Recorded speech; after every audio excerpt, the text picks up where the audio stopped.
So, here we are. I was gone for a little over a week and a half, and while I was gone, everything absolutely went crazy. Rare earth prices exploded, oil prices plummeted, iron prices shot up, the whole Midwest flooded, and then flooded again, and again and again. And the Canadian government finally released their natural gas storage data. 2 months late. Again. So, welcome back everybody to another weekly energy and resource update episode, where, as always, we will go over everything that has happened, at least that I'm aware of and that I consider significant.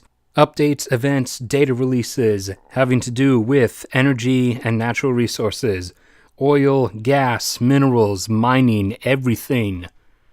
Crops even, this week in particular.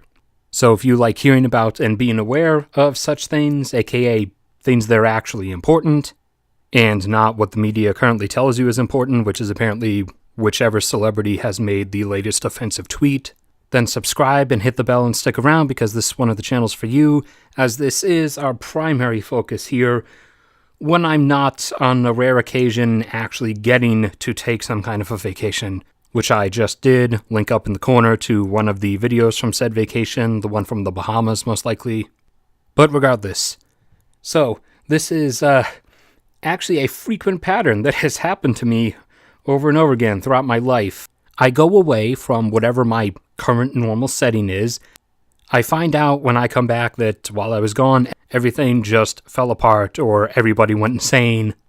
So to start it off with the actual title that I headlined the video with, rare earth prices have suddenly exploded, due mostly to increasing electric vehicle production, increasing construction and installment of wind turbines, and to a much more minor extent, hordes upon hordes of tech nerds across the world constantly grabbing for and demanding more solid-state drives. The rate of increase also started to pick up as 2 new electric vehicle production plants have finished construction and are now beginning their operations in China. And then, to top it all off, because of the whole back and forth tariffs and trade disputes stuff that the US and China have been getting into with each other, China made the offhanded comment about potentially pulling something similar to what they did to Japan in the past and restricting exports of or cutting off the U.S. market from rare earth minerals, of which China is the primary global miner and supplier. So, that got an adrenaline shot reaction, as you could probably imagine. Dysprosium shot up the most, absolutely lunging up past the upper 200s, up and over 300, all the way up to $353 per kilogram, having only been down around $240 per kilogram just a couple months ago. Dysprosium is one of the critical components in electric vehicle motors. Neodymium is also used for the same things, and both of them are also used in the mechanisms of wind turbines, and used in the magnets that allow microphones, and the magnets that allow speakers to function, and in computer memory, as they, along with terbium and cobalt, are typically the magnetic materials that make up the nanoscopic grains that are coated onto the platters of HDD disks. Neodymium also jumped up, although not by as much. It jumped up from being just below $60 per kilogram up to $72 per kilogram now. Praseodymium, also used for many of the same things.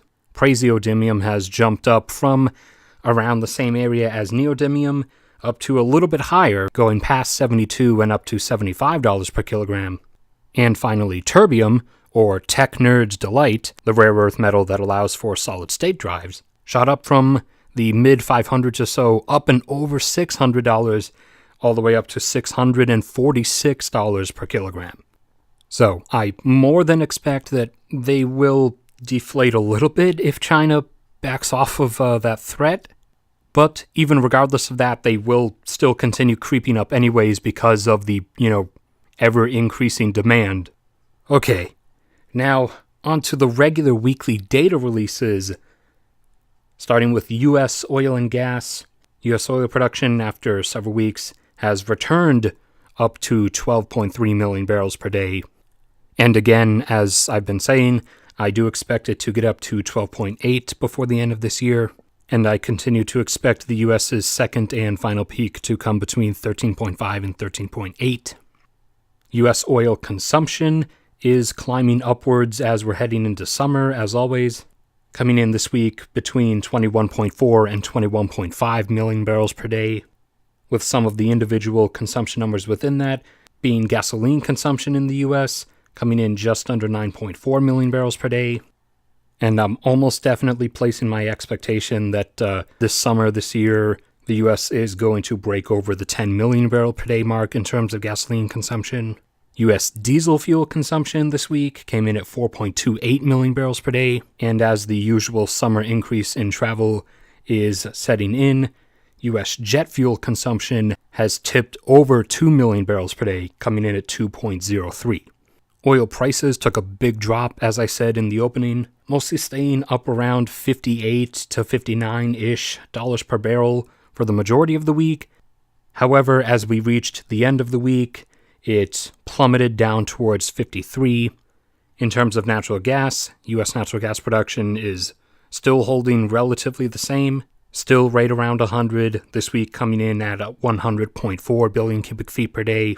U.S. natural gas consumption this week came in at 78.8, with the individual numbers within that being heating demand, as it's, summer now, being all the way down at only 11.2. Consumption by natural gas-fired power plants, as electricity demand from air conditioning is spiking up with the summer heat that you can see here. Consumption by natural gas-fired power plants now all the way up to 29 billion cubic feet per day.